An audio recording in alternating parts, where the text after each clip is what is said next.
make a start. Yeah, hopefully we fill this out. What am I doing today? I'm going to really just cover three things and pretty quickly. I am pretty old school, so rather than doing what Rob did a lot of last week and ask a lot of participatory questions, there are not many of us here. I kind of want to go pretty fast.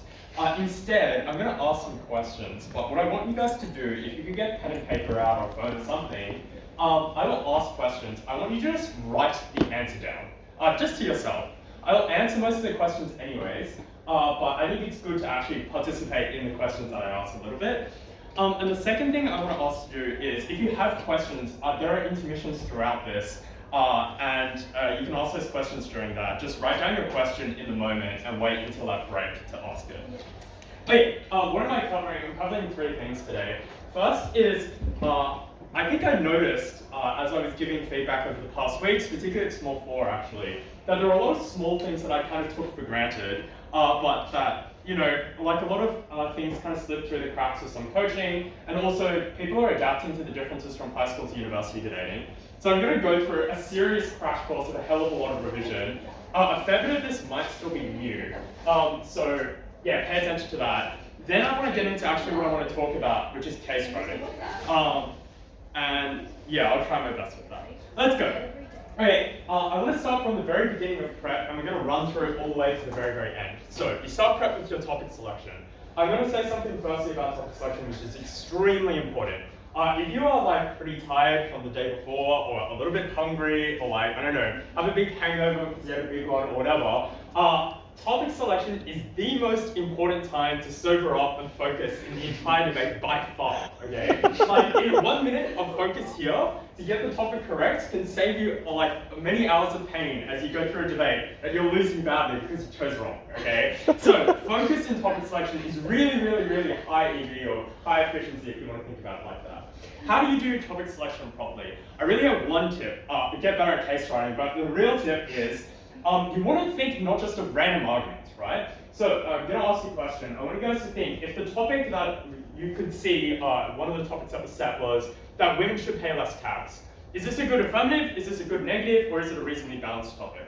And if you think about it, in topic selection, you should be, within a minute, or even less than that, be able to work out which of those three options is it. Write it down, see if you can work it out. Or guess correctly, it's a 33% chance, right?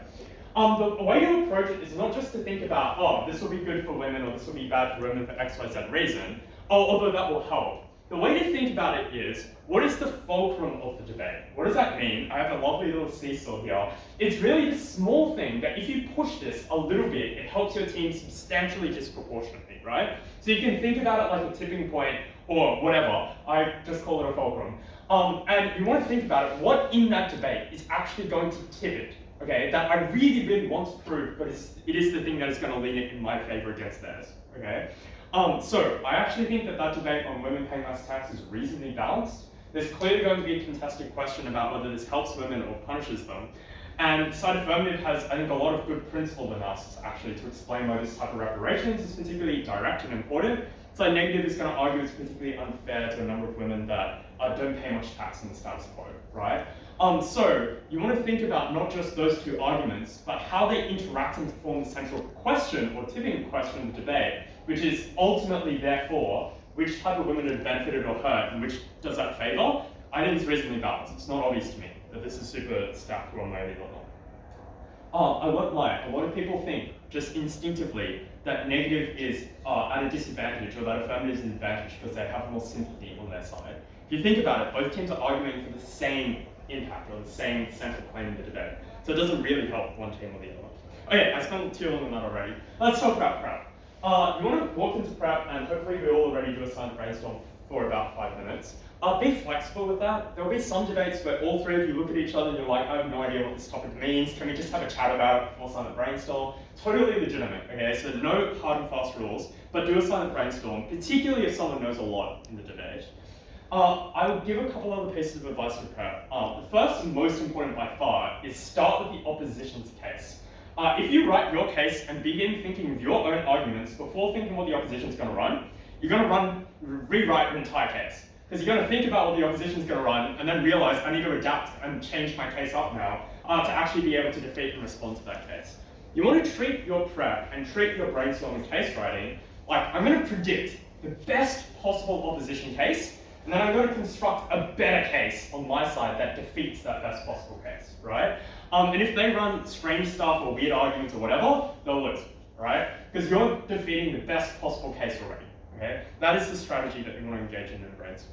Okay, the actual process for brainstorm, I tend to think in 5 things in this order, but as I kind of put on the board, you can do it in whatever order you want. Like if you really want to categorize before you've even written any arguments down, go for it, I don't really mind. But you want to start, I think, with just the headings of the arguments. Work out what the central clashes and questions of the debate are, what impacts are both teams driving towards. If you miss impacts and big arguments, you're in serious trouble. So really think through this step properly. Second, and this is something I think people skip, is they don't think enough about what is contentious here. They dive straight into thinking about individual reasons or examples or whatever, and don't spend just a little bit of time contemplating what is actually going to be really hard fought by the opposition that I'm going to need to direct more of my attention to. And then, and only after that you've worked that question out, you start sketching out roughly what type of reasons and what type of mechanisms you're going to provide to prove those claims. Categorize and tidy up before you share with your team. I think it's like it's a courtesy thing for everyone else. Okay, prep continue. Obviously, you want to have a chat to your team and share. How do you do this? I really want to emphasize something here, which is I often see people when they're kind of listening to their teammates, just like kind of like nod their heads, be like, oh yeah, that's a fine point. But I think you really, really, really want to write, preferably in a different color pen. I think, did I not have the color different? Oh, that's sad. Anyways, they should be in blue, the little dot points on languages and examples and stuff. Because the way you often do it is you have your own brainstorm page. I would write in a different color every single little bit of anything that was persuasive that any of my teammates said. The reason why is because they come across the debate in a different perspective, with different language and different kind of ways of approaching the debate, and you want to kind of absorb as much of that as possible, okay? So even if you think you know the case pretty well, you want to write all these small details into your own case, okay? And think about how it situates into the structure that you've already thought of from prep. Have a chat with your team to coordinate your approach to the debate. Don't let this take your full half an hour arguing about the correct approach, but you should work it out and try and be on the same page where possible. And last, and perhaps most importantly in prep of all, is at the very end here, that everyone collaboratively writes first speaker speech. If your first speaker goes forward as one person and one brain against the opposition team's first speaker that has had 3 people writing that speech, your first speaker better be very, very, very smart, right? Like you really want to help your first speaker as much as you possibly can. Now the question is how, because this is much easier said than done. So the way to do it is to, of course, your first speaker is writing their own speech because they need to deliver it. So they should be the one that are leading discussions. Even if they have literally no idea what the case should be or how to structure it, they should still be leading discussion. And the answer is how do they do that, even if they don't know? What they're doing is they're just asking questions to the people that perhaps do have a strong grasp or do have an idea of how to structure the case as they go along, right? So it might be like, okay, what's the first claim we're going to make here? Okay, that's the title for that. Is this the appropriate first thing to start with? And the people that know more about the case are going to answer those questions and guide and give examples or all those type of things as they go along. The first speaker should be asking questions almost constantly, okay? So really, really, first speaker needs to be talking a lot in prep, and they should be dictating the direction, I guess, on how to write the case. That is my strong advice. That is a very difficult process. You will need to learn as a team how to engage in that process. I can guarantee you the vast majority of high school debaters do not do it, but I would really, really strongly encourage you to try and pick it up. Okay, let's take a pause. I've just finished prep. Are there any questions so far? Too easy. Let's jump into speeches themselves. I have a cute little legend for this section. First, I'm going to explain what your job is. Your top priority is whatever your main job and your speaking position is. You can do other fun things like crack some jokes, like make fun of the opposition, whatever, but do not forget your job, okay? It is the most important thing. Second, your attitude. I think this is something that people underestimate, and so every time I give a seminar, I almost always mention this in some way, shape, or form, is the way that you approach debates fundamentally makes you a better debater. So, I've always found it really strange. I always was like, why are all the high schoolers that are really, really good, they go into first year university, and it's always the most egotistical, most arrogant ones that are really good at debating. It made me very frustrated. I was like, this is not fair, right? But I was like, there must be something there. There must be some correlation or something. I think the thing I worked out is the kids that are really arrogant just have a hell of a lot of confidence, and it meant that whenever a very good debater made a silly claim, they would point out that it's a silly claim and rebut, right? Whereas people that were more, I think, conscientious, they almost like walked into the debate at a disadvantage because they almost gave too much credence to certain arguments that wasn't warranted. So I strongly, strongly encourage have confidence but humility. You do not need to be egotistical to have the same capability to still treat arguments like I'm going to respond and defeat this argument even if you're the best debater in the world, okay? Your attitude is extremely important to debate well. Last, I'll give some of my own hard lessons, some tips as it were. Okay, let's start with first speaker. Your job is the case, and your only job is the case. Focus almost entirely on delivering the case for the rest of your team, all right? I don't know, there's not much more to say about your job than that. What do I mean by overwhelm in terms of attitude? The dream of first speaker is that you give such a detailed and such a well-proven case. The opposition has not only realized that all their arguments are already entirely responded by your case, but your case is also given preemptive responses to their likely forms of initial rebuttal to that claim. So their own arguments they're already having to rebuild and try and patch up, and their own rebuttal they can't even give because you've already dealt with that rebuttal, right? So it puts an enormous amount of pressure on the other team straight from the get-go, right? And you want to think about it like you want to play as many moves ahead as your opposition as entirely possible. They have to think 5 steps in the debate on the spot, where if you've thought of all of that stuff in prep, you're just going to walk into the debate with a huge advantage, okay? So you want your case to not just deliver arguments and tick boxes, you want your case to be entirely overwhelming to the other team. Okay, how do we achieve this? I'll give a few small pieces of advice. Firstly, even if your case has 5, 6 impacts, first speaker should take all of those claims, every single one of those arguments. But first speaker shouldn't come up there in the debate and say, I'm going to make 8 arguments in this speech. And the reason why is because I realized when someone had a good laugh when I said that one debate, that each of those arguments just kind of has to be bad for me to be able to say that, you know? It's like if I only have 8 minutes in the speech itself, I'm never going to give true justice to each of those 8 arguments, right? So a good chunk of them can just safely be ignored.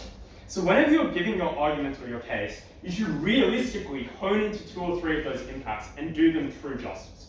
And even if that is actually 6 or 7 different claims or impacts or subcategories, that is totally fine. You want it to be nice and clean and easy to the adjudicator so you're treated seriously, okay? Second, I did a lot of first speaker, and when I was adjusting from high school to university, I will say I spent a lot of time proving the sky is blue. And by that I mean not like literally that, but many subcomponents of my arguments or parts of my claims that just weren't contentious. That the other team said, yeah, sure, that was 3 minutes of your speech down the drain and I've defeated it in 5 seconds by disagreeing to it, right? You want to really, really, really be careful. Is this actual thing that I'm proving something that the adjudicator is wanting me to actually give reasons to? And if not, or if it's very easy to prove, then I should spend substantially less time on it. So please, if you're first speaker, be very judicious. Don't prove the sky is blue, work out what needs proof and what doesn't. Okay, last, first negative. This is always a challenging one for some. The way I like to treat first negative is as follows. You have rebuttal, but all your rebuttal mostly is going to be in the case. Remember, you thought of the opposition's case in prep, your case is already defeating that case. So a huge amount of your response is going to be laced into your case already. You're going to want to adapt that, you're going to want to explain how that applies to the iteration that is actually happening in the debate in front of you, but a huge amount of your work's already in your case. Okay? However, if you give no rebuttal at all, if you purely just pretend you didn't listen to that speech or walk straight out of prep, straight into the debate, your speech is going to be worse, right? So how do we incorporate this novel rebuttal without having to spend 3 minutes of our speech, and all of a sudden we have 5 minutes compared to first affirmative is 8 minutes, right? The key thing you want to do is just a little bit of very high-powered response at the start of your speech, typically. That often incorporates your introduction, it often incorporates some of the starts of your first arguments or your stance in the way you deliver it. And all you're trying to do there is not to comprehensively defeat the other team. It's high-powered, efficient rebuttal to take the sting out of the big affirmative pushes, okay? And what you're trying to do there is basically you're trying to reclaim credibility with the adjudicator. Otherwise, the adjudicator will listen to your speech and be like, oh, but like there's this big, powerful affirmative argument, right? You never want them to feel that way. So you're always going to rebut sufficiently to take the sting out of first affirmative. That's the dream of first negative. You want to push as much as possible to have to rebut less and to think more in case about making your case as responsive as possible. To be clear, speakers will still do strange things at first affirmative. You should have good rebuttal as well, but I want you to think more and more about first negative like your case does the rebuttal heavy lifting for you. Okay, second speaker. I spent probably most of my time at second speaker. I think this is where my heart lies. Honestly, I think it's my favorite position. Your jobs are twofold. Firstly, you're going to absolutely destroy and do as much damage as possible to the other team in rebuttal. That is your real job. You do a huge amount of this. And second, and this is your harder job, I think, actually the most challenging job probably of all the speakers in my humble opinion, it is rebuilding your team's case. And the reason why this is so hard is because if you just repeat what your first speaker says, it's a waste of time. So this can be like very high value, but also totally useless. And also, you can't really do it in prep, because if you've done it in prep, you should give it to your first speaker, right? So this is entirely new thoughts that you've thought of in the debate itself on how to rebuild the case. I'm going to speak a little bit more about what that rebuilding looks like, because I think it's a bit complex, and then I'll explain what I mean by the latter stuff. The way you rebuild is as follows. Your first speaker, even if they are the best first speaker in the world, literally a flawless, like an 80 out of 80, perfect first affirmative speech, is still going to have flaws, right? Those flaws are inherent to the fact that they only have 8 minutes 15 to speak, right? They are making hard trade-offs and prioritizations on what parts of the case to focus on, and also what parts to preemptively rebut and respond to as well in the opposition's case, okay? You now have the advantage of time, second speaker, but also having listened to the opposition's case. So you now know better than your first speaker what parts of the case need to be given more justice, okay? That will not just look like you listen to your first speaker and like, oh, that explanation was a bit dicey, I need to re-deliver that one. It will very frequently look like, my first speaker kind of glanced over some of this impacting because they thought it was really obvious. Side negative, for some bizarre reason, is fighting a very losing impact in the debate. I am now going to follow up and spend a good amount of time prosecuting that. So really think to yourself, what is first lacking in their speech? You're going to deliver that at second, okay? Do not repeat. It's my biggest piece of advice. You must be as fresh and as new at second as possible. Okay, what do I mean by destroy? The attitude of second speaker should be to leave no piece of content of the opposition team untouched and to do absolute maximum damage to really put pressure on the other team, okay? When you're rebutting, don't just tick the box of, I'm gonna give a piece of response to the other team. You want that rebuttal to be absolutely lethal. You want the opposition to be like, damn, I have no good response to that, I'm just gonna jettison that and pivot to something else, right? You really want high-powered responses at second, and as many of them as possible. That is the dream. It is much easier said than done. I will give 2 pieces of advice. First, as I say, kill now, hide later. You can leave all the cleanup of the debate and the remnants of what's left over at the end. You want to do the heavy lifting now to make the job of your third speaker as easy as possible. So do maximum damage, put maximum pressure, worry about the tidiness and the nice, beautiful, sanitized version of the debate that the adjudicator will give in the OA to your third speaker. This is my humble advice. And last is, how do you use your structure? To be clear, when I say kill now, hide later, that is not a license to jettison structure entirely and just give a random speech. You still want to have a lot of structure, but you want to use your structure to be more efficient, okay? So the titles and the headings that you're using should guide the adjudicator towards what your rebuttal is doing, towards what your explanations or your rebuilding is achieving in the debate, okay? You're never going to be as clean as the third speaker, but you're going to have way more contributions. That's the way you want to think about that. Okay, let's talk briefly about third. Okay, third technically has 3 jobs. I think their 2 main jobs are as follows. Impacting, you just have the most time at this point in the debate to give true justice to the emotional weight of some of your arguments, particularly because at this point often a lot of claims are sort of just proven in the debate. So you can spend more time really illustrating and bringing that home to the adjudicator. Your second big job is to explain 95% of their case irrelevant, throw it in the garbage bin, right? And that's your weighing. It's explaining this is what's important in the debate and is actually going to matter. That one thing that they contested, I'm actually now going to rebut and explain why we defeat that claim, and here's why everything else is important. Emphasis on, here is why it is unimportant. You want to give good reasons about what is important in the debate and what's irrelevant. You want to think about third speaker like you're a magician, okay? You're setting up smokes and mirrors, you're like using tricks of light, right? You have the same case that your first and second speaker have. You can add rebuttal to it, but it's broadly going to be the same case. And it's all about trying to trick the adjudicator into believing that that case is bigger than it actually is in reality, okay? So it's all about positioning that case. There's a very dirty word that I'm not going to say that I've kind of outlined on the board. But the way I like to frame it is almost like strategizing, like outmaneuvering in the debate. That's what you really, really want to do at third speaker.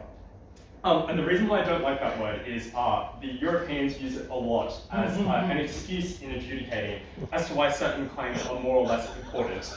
And I think it is a very misleading term. So you want to always think about this much more like you're outmaneuvering teams, is what I would say.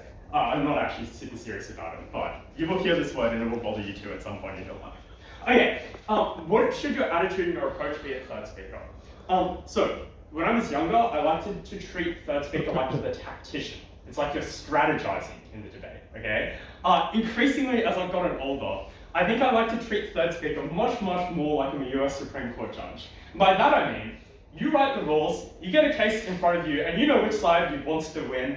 And so you literally can bend the entire debate, explain why the rules of debating, break them if you want to, benefit you, right? So whatever it is, you have so many tools at your disposal to explain why your side wins, but you still want to come across as that was fair and reasonable and I have the levity of a serious judge, okay? So you have a lot of power at third speaker, use that power, don't be too slimy, but you will need to use a lot of sleights of hands and tricks, if I will be honest at third speaker. Okay, last couple pieces of advice, they are twofold. One, when I say escalating burdens, you will very frequently hear third speaker get up there and say, we win this debate in 3 different ways. First way we win it is as follows, and explain even if actually entirely independent of this first way, here's a second way and here's a third way, okay? And they'll explain to the adjudicator, so the opposition must win all 3 of these claims, whereas me must only win one of these 3. And I'm sitting there being like, this is a waste of time, I get what an escalating burden is. But the whole point of it is that you want to think of independent ways to win, and each of those ways can win you the debate. Okay? Structure your entire case around allowing your third speaker to do this easily. Okay? And third speakers want to be smart about the way that you frame these questions. Recognize you probably are going to lose some of them. You're probably not so much better than the other team that you can actually win the debate 3 times over. And work out which of these is your home ground that the adjudicator will actually believe at the end of the debate. Last tip for third speaker is there's just too much content in the debate typically by this point, right? Like there's been so many speeches and so much stuff. You want to really efficiently and lazily just work out what you can ignore, what you can explain is unimportant, and then really hone down on the stuff that is important, okay? So when I say the path of least resistance, what I mean by that is be lazy. Just simply follow whatever you think is the easiest ways to independently win the debate. You don't need to be a debating purist and like fight the good fight. You want to treat third speaker like I'm going to set up those smoking mirrors, okay? Okay, second intermission. Any questions on speaking roles and their jobs? You got the QR code here, you think a bunch of people have walked in since it was last up? At the end, unfortunately, actually. Okay. I've one in the middle. Yeah, actually, just quickly, just for the people that walked in, if you could just take a photo of the QR code and fill out the form from it.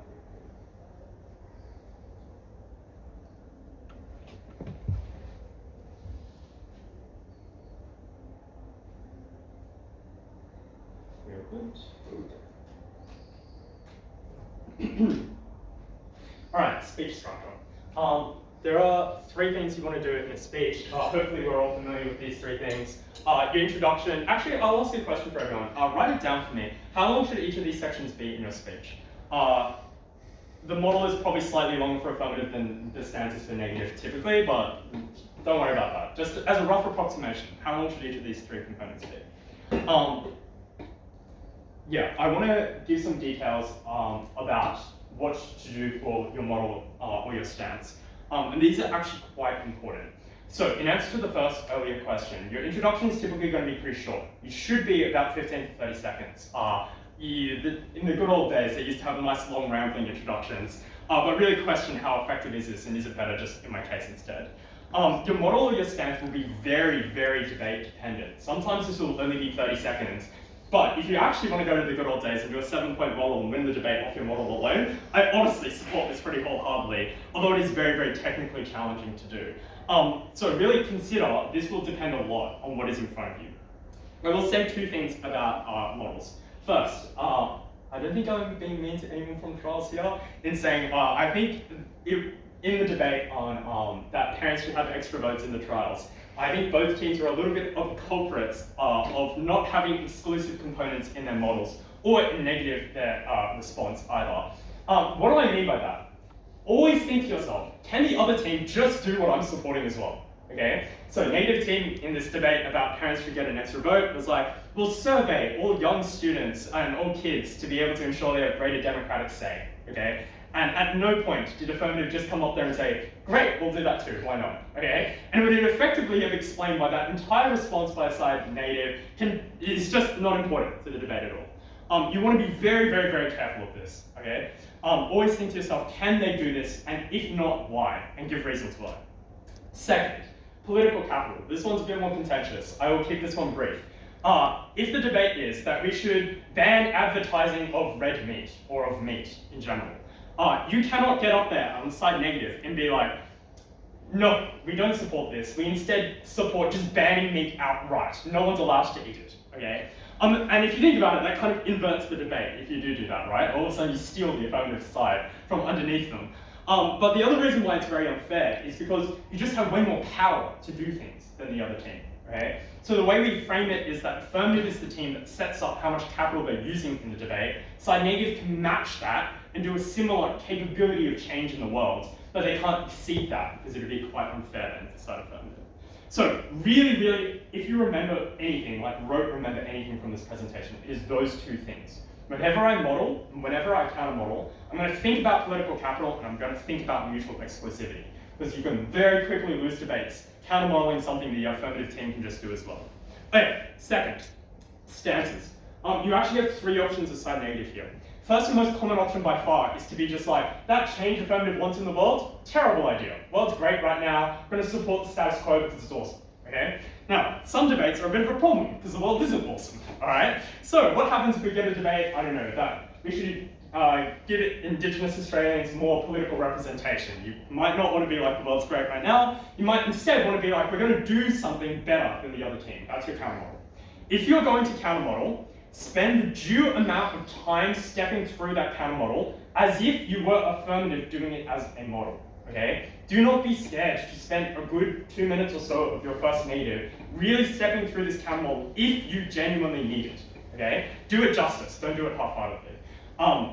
And last, you don't need to do it. So there will be instances where it doesn't make sense to counter model. So in the debate about that we should ban advertising for red meat, there isn't really a good counter model because it's a very, very kind of small motion, right? So instead, rather than counter modeling, you just support the world is getting better organically on its own and give reasons why, okay? These are your 3 options, choose appropriately, really think carefully before you counter model or otherwise support your status quo, and think carefully, is this wise in this debate? Okay, last, argument structure. How much do I want to talk about these? I probably should run them through briefly. Okay, you want to start with, this is why the world is the way it is right now, and use that to explain your ultimate impact, okay? So if the debate is that we should give performance pay for teachers, you get up there and say that teachers at the moment are teaching terribly. Students are failing in classes because these teachers that are just in it for a nice holiday and a cushy government job, they just don't put in anywhere near enough effort into their work itself. It's not just, here's why education is bad, here are the reasons why that I'm gonna then fix, okay? And the fixing part is your mechanism. It's your reasoning about how the model is going to remedy that problem and actually address whatever is happening in the status quo, okay? So if it's performance pay for teachers, you're like, here's why pay for teachers is now the reason that these teachers can spend way more effort in their classes It's what means that we can attract many more high-quality teachers to be able to better address the poor student-to-teacher ratios. It means that teachers can justify writing extensive lesson plans or taking care of kids after class, whatever your analysis is, right? There's many different reasons as possible about how you fix the problem, okay? Last, you're impacting. Oh, Wayne's, yeah, it's actually last, but whatever. You're impacting. You really want to step through why is this important in the debate, okay? So, students having good quality education is genuinely transformative for their lives, right? And step that through. And last, Wayne, is how does this situate compared to other arguments in the debate, okay? So, I don't give a damn if this makes teachers more stressed, if this is a little bit unfair for some teachers that have a little bit of a harder class to teach. Why do I care about this teacher that is slightly paid incorrectly or unjustly when these students are unjustly being left behind against no fault of their own, right? We want to explain which claims are important in the debate and why the argument you've just given is going to defeat those claims. Note, I've written Wayne as a part of your argument. It's not just exclusive to responsive speakers or third speakers in the debate. You're obviously not going to have perfect premonition of which arguments are important in the debate, so don't spend too much time weighing it first, because negative might just not make that argument, right? But you want at least a little bit about what you think the optimal negative argument is and how your claim is already defeating it, okay? Just a little bit, some moderation. Okay, any questions on speeches, arguments, anything? What's your take on framing at one end? Yeah, so as I said, that's a dirty word and I don't like it. You might not have been there for that actually. But my real answer to that is be time efficient. I think this is honestly some of the least important stuff in the debates. My claim is unproven. No amount of framing or no amount of smokes and mirrors is going to compensate for the fact it's just bad now, right? So your job at first is to give the case, right? You're going to want a little bit of these elements because I think it's important to situate your case. But I strongly recommend that you specialize in your roles. And it seems much more time efficient to me for affirmative first to do less of this, a little bit, as I said, some moderation, and leave more of it to latter speak. Any other questions? Great. How are we going? Cool. We're at the end of our crash course. I want to get into now what I actually wanted to speak about for today. I'm only going to spend not that long. There's actually not much I can talk about in terms of case writing, but it is what I want to share. And I want to give, this is a little bit of a secret. So, there have been extensive discussions about some of the people that are a bit older, that have been around for a while, trying to categorize different debaters into like archetypes. So like, it's like a personality group, right? You want to think about it like that. What I'd like to draw from a lot of those discussions and a lot of these categorizations is there are different skills that are critical to be able to be successful in debate, okay? And here's the secret, I think, to those skills. At least this is my personal take on it. It is as follows. Okay, I think 4 of these things should be reasonably obvious what they mean. I will say, I think about this a little bit like, typically, people straight out of high school do better at the 3 on the left, and as you get older and more jaded and become more of a dinosaur, you tend to find that you can more easily win debates by doing the 3 things on the right more. And so your style tends to naturally change a little bit. What do I mean by vibe control, just to explain a little bit? You will enter some debates and be like, I swear my logic is better, my argumentation is better, I have more emotional impact here, and I still lost. Okay? And it's just something, and it's a genuine, like, quantifiable factor that the opposition has said that won the vibes of the room. The audience is like, yeah, you lost. The adjudicator is like, yeah, you lost. But actually knuckling down about what precisely that is very hard. Okay? I will say there are some specialists as masters in defense against the dark arts. They are excellent, being able to disarm and win back the vibes. I really struggle to explain, but it is a real factor. And you really want to think to yourself, not just about the material things in your debate, but in terms of the impressions that it gives the audience and the adjudicator, is something that is very, very hard to put in other words than vibe control. Anyways, the master of debating will be an expert in all 5 of these things. I do not think that is possible. It's like assembling Exodia or something. It's not achievable. And the reasons why, I think, is because these things eat at each other. It's like if you get very, very good at one polar extreme, you get worse at the other. But the dream is to maximize as many of these as you possibly can. And I'm sure you guys could think to yourself which of these you think you're better at, or which of these might be your weakness, or you're more prone to not being able to deal with a debater that might really specialize in one of these other skills. I want to focus on the case writing one because this is the one I'm most confident in, at least. And I want to just start, before I get into any details, just explaining the approach to case writing, okay? I have no idea if many of you will play chess. But opening theory in chess is extremely tedious and boring. I shall never teach case writing by, here is just a rote things that you need to memorize in order to get good at cases. I think it hamstrings your ability to actually write good cases into the long term. You can recognize patterns for sure and take from simple debates and do pretty well at university. But I do not think this is the way to get better at case writing. It has diminishing returns. The real way to get better at case writing is fundamentals, okay? So when you play chess, that might be on a very simple level, like the knight is worth 3 points compared to the rook being worth 5.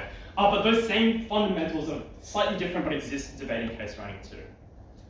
But the dream, like in chess, I think this is very parallel with chess, is in chess, if you think more moves ahead of your opposition, if you've already worked out what their plan in the chess game is, you've already done some prophylactic moves and responded to that, then you're going to have a huge advantage. Okay? And the more moves you can think ahead and the more calculation you can do means that you just choose better options in the first instance. You're the same thing here with debating. If you can think more moves ahead of the opposition in terms of your case, you will walk straight out of the prep in a very, very, very big advantage. So let me start with what I want to talk about here. There are 5 elements to case writing. Each of these elements is important, although I'll flag, I think the second is the least important, but I think it's worth mentioning because I found it valuable. Let's start with the first, and then I'll explain actually how I write cases. Okay. So the very first thing, and this is extremely important in cases, is your headings. If you do not come up with correct headings in the debate, your case will be bad. So it is extremely important to focus a lot about getting your headings correct. Okay. How do I get my headings correct? I think I skipped one I did.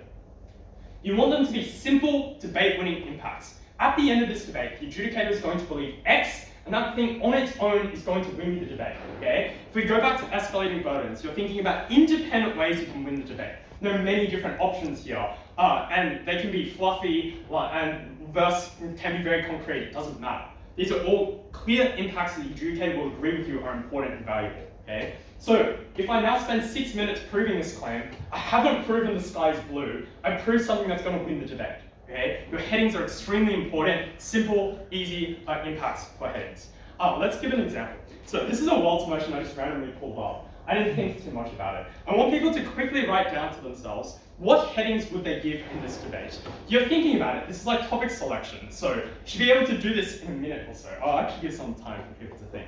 What are the correct headings in this debate? Yeah, simple impacts, like we saw previously. In fact, you don't need to get into any detail in any mechanistic analysis on this at all. Just focus on the impacts. Just write them down for me. All right. So, I think most people, when they read this topic, will have some instinct about, well, clearly this idea about reconciliatory versus confrontational has got something to do with how do we get more allies on board, more men maybe, something about how do we increase the size of the feminist movement, or those type of ideas. I will flag, none of those are important in of themselves. You want to bring those back towards an impact, yeah? So if you get up there and label an argument, here's why we get more male allies, right? That might seem good, and the other team will get up there and be like, who cares, irrelevant, yes? You want to really bring it back to a simple impact that's actually going to win you the debate. So that claim is still important. It's still going to form a core part, probably on some argument on policy, right? At least I don't think it falls under the second question, which is just increasing. I think you can explain why participation, even if you don't get better policy outcomes, is still important to the movement in itself. So having more people that feel included and feel welcome in that movement might actually be more important than getting any policy outcomes at the end of the day, if you can achieve them. Anyways, we haven't stepped into any mechanistic detail. We've come up with the correct headings to then later prove in the debate. Alright, why have I now jumped to the very end? When I write arguments, you need to start with a heading for obvious reasons, but I typically find it easier to then write the argument back to front. To start with the impacts, because I think they tend to be quite easy and obvious, and work backwards to step through some of the reasoning about how I got there, okay? So, when I call impacting true persuasion, I mean it. When you do impacting, don't just tick a box, you're genuinely trying to persuade the adjudicator.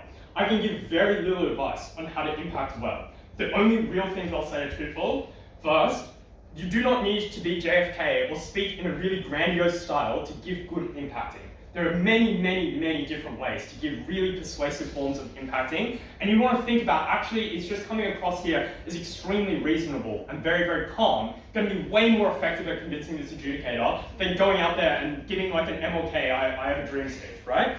And the second big thing I'll say is, when you're doing impacting, actually, I should mention something else as well. When you're doing impacting, there's a lot of freedom and a lot of flexibility. If you want to do it at the start of your argument, go for it. If you want to do it through cracking some humor and a bit of a joke, also go for it. Like, there's just no real correct way to do that type of persuasion. And the last thing I'll say is, I once had a European judge tell me that I have successfully proven that this will cause a mass casualty event, but that it was not impacted in the debate, therefore it could not win. That judge fairly is wrong. So, if you are proving good, clear impacts, unless the other team really spends a lot of time explaining why better education is not that important or whatever it is, the adjudicator really should be crediting those type of things as average intelligent voter. So, think about your impacts not like I'm ticking a box, but like I'm genuinely needing to do the persuasive work where it otherwise doesn't exist. Okay? So the saddest thing I see sometimes is people give really, really, really persuasive rhetoric. In their introduction, in the start of their argument, like I really feel the argument. And then they get to their impacting, and they like just start being like, and this is why the kids are now much smarter and they have better futures. And I'm thinking to myself, like, you gave a more persuasive iteration of this when you were doing it naturally, like you were just trying to persuade me. Then you got up to the part of your impacting where you're like, oh, now I need to do some impacts. You gave a bad version of the same thing. Okay? So do it with the genuine intention, like I'm going to persuade. Okay. Here's the actual core of what I want to share today. So your mechanisms and your reasoning. I like to encompass both your characterization and your mechanisms here. Sorry to break to anyone that is coaching high schoolers, like they often teach them as separate, but in reality you learn to break that rule more and more and more. They're often quite combined or integrated. And you don't want to really think to yourself super like rigidly about where does it fall, one or the other. I have a few pieces of advice on how to construct arguments and what type of reasoning to give. I want to just quickly step through the process on how do I generate these arguments. I don't want to belabor any of this. I actually tend to like to work out my heading subcomponents first, and then step through, and I think this is the most important step that people miss. Which part of this argument is the most vulnerable? What is contentious? Okay? Because you really want to spend a disproportionate amount of your brain power working on the part of the argument that's the weakest. Okay? And give way more reasons for that component. Okay? So, in terms of the process, come up with the headings, work out what's weak, really now start thinking of multiple reasons of how you can prove that. And then the last thing is you want to try and broaden it. Think not just of here's my 3 reasons, here's an entirely different act or a different way that I can prove this argument as well. Alright? To try and add as much depth and rigor to your case as you can. I have some tips on case writing, and then I'll give an example. So, my tips are as follows. This is a very simple tip. If ever in doubt, think to yourself, what is the incentive of this actor? Do they have the capacity to do this thing? It's a really helpful just like tool to be able to get off the ground and to create some initial kind of claims in the debate. Think of different actors. Like we were thinking earlier about performance pay for teachers. There's clearly going to be a question of how teachers do things differently now, but you can think about how do the parents behave differently? How do the students react to this claim? How does it affect the bullying or the school environment or whatever it is, right? And you'll quickly rule out that maybe bullying in a performance pay debate is not super relevant, right? But you want to think about these different actors because it might open up new arguments and new ideas, okay? The last is don't go off into the deep end where you absolutely get lost in the weeds proving random stuff. Always take a step back every now and again and try and ground your argument in as much empathy as you possibly can to be like, how does this work in the real world? Okay? It's all well and good to have a series of abstract proofs, but is that going to persuade the adjudicator? No, unless you can really bring it back home to someone that's real. Okay? So those 3 tips I would say broadly. Okay, I want to give an example, probably it's the last thing that I have time for. I'll briefly drop the last things in that I wanted to share. So this is a debate that was set at small 4 for those of you that were there. I think it's a reasonably straightforward debate. If we think briefly, going back to what are the headings of this debate, hopefully even in 30 seconds we can work out what the 2 or 3 big headings of the debate are. Give people a second to think about that.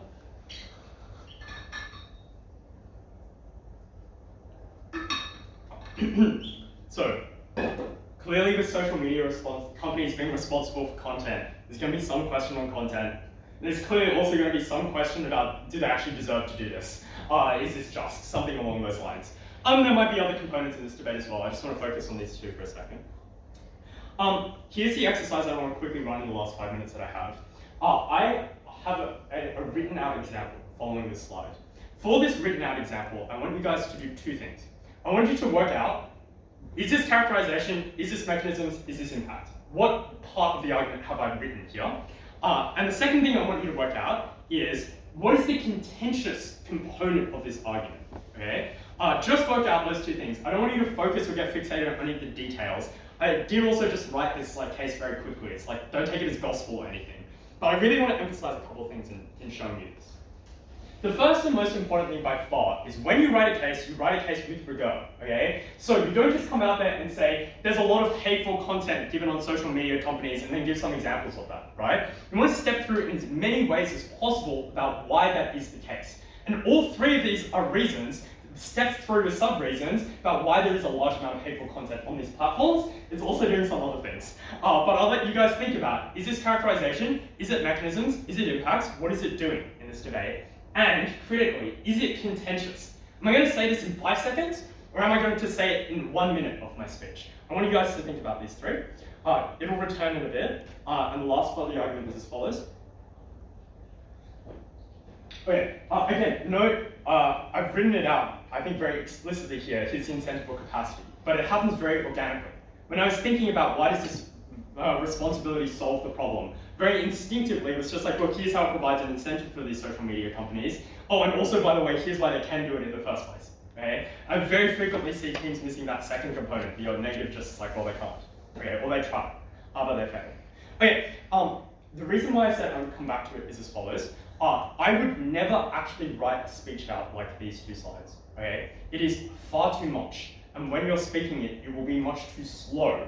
And it also takes me far too long in practice to be writing out this quantity of stuff. The way I would write it actually on paper is in a note abbreviated form. Okay? You would notice that a lot of these things are just one words for the same thing that I've written out in more of a sentence earlier. Okay? How do I translate this into a speech? You know from your prep what each of these words means, right? Like when I write the word click or engagement, you already should, in your mind, kind of work out social media companies, what is this mechanism trying to prove, right? So this keyword is jogging your memory for something that you already know and can explain without having to write it out in more detail, okay? I would spare my actual time writing for more time detailing rebuttal of those type of things, where I don't want to make mistakes. Okay, to answer people's questions, the first 3 are all characterization. This entire page is entirely just characterizing, here's why social media companies do the things they do. Okay, and why they are the way they are at the moment. I briefly explain how this policy will fix things, and then do some impacting. And this last part on impacts, you would actually need to spend a fair bit of time on. Actually, can anyone answer to me, which is the contentious component of this argument?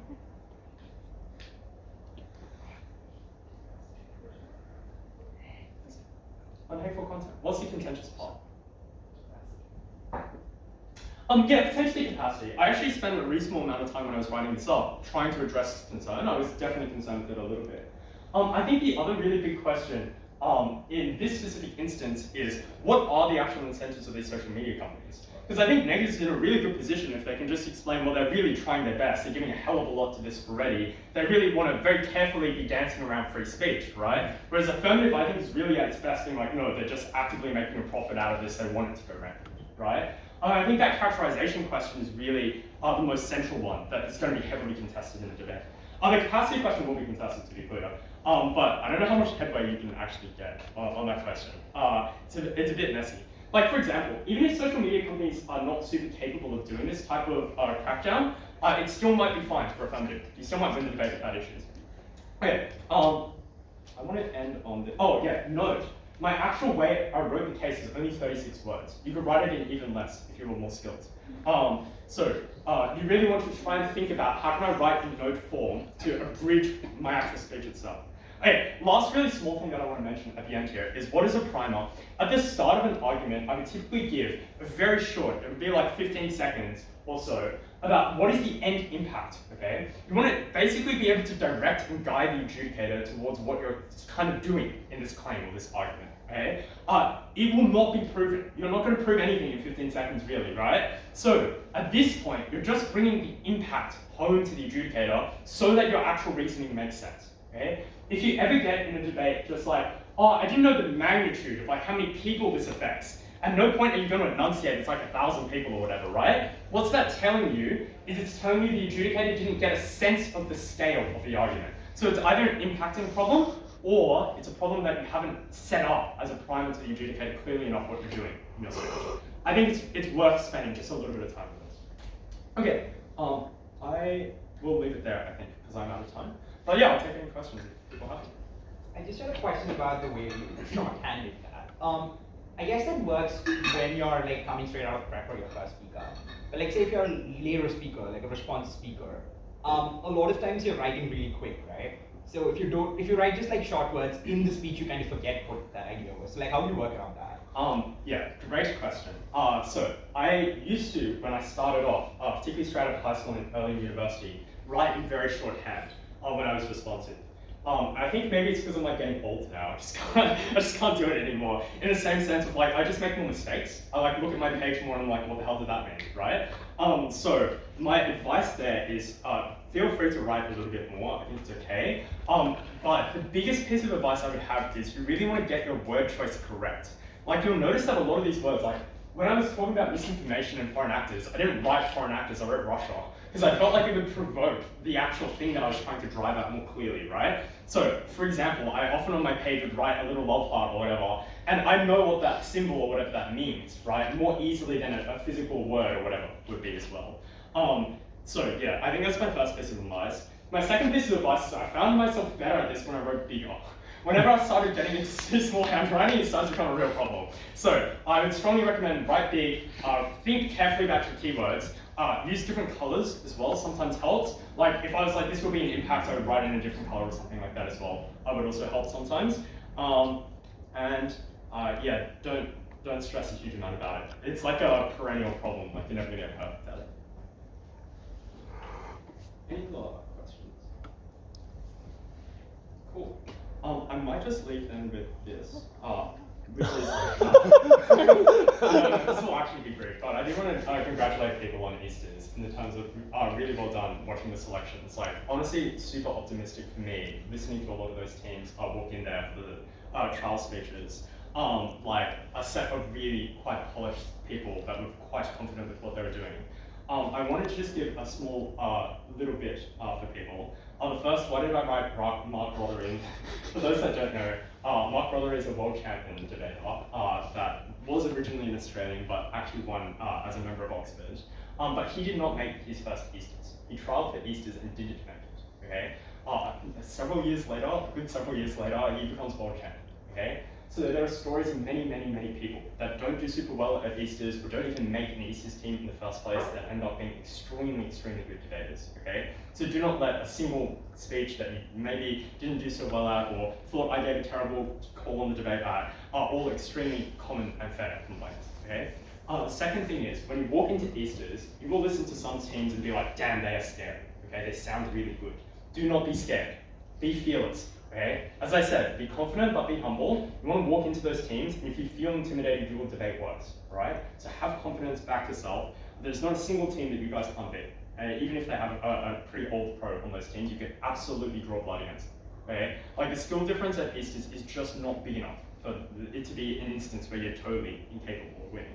So really go hard at it. Okay? The last thing I'll say for Easters is, you have 8 minutes and 15 seconds to say whatever you want to say, all right? Please don't say slurs, but you truly are at liberty and at freedom to say what your heart desires about the case, yeah? So don't be intimidated at all about the more formal things that I talked about today. Give the case and give it with some passion. And really have fun at Easters. I at least very, very much enjoyed it in my time, so I hope you all did as well. Anyways, thanks a lot, everyone.